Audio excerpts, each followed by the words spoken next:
దేవుణ్ణి లవ్ చేసినందున వచ్చింది. దేవుని మాటలు విని ఆయన మాటల చొప్పున నువ్వు అడుగు వేసి ఆయన రక్షణ పొందినందుకు వచ్చింది ఆధిక్యతని.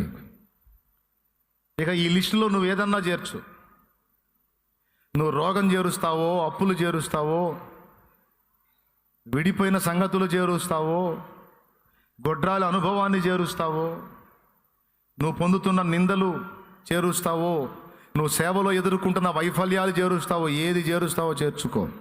దేవుడు నీకు ఒక్కటే సంతకం పెడుతున్నాడు, ఒక మాట చెప్పి, డోంట్ వరీ నా కుమారుడా, నా కుమారి, అన్నీ నీకు సేవే చేస్తాయి కానీ నష్టం చేయకపో అన్నాడు. ఇంక అవసరమా 10 ప్రసంగాలు? ఇంక అవసరమా ఇంకో 1.5 గంట ప్రసంగం? బైబిల్లో ఇంకా అనేక సంగతులు, నిరూపణలు ఉన్నాయి.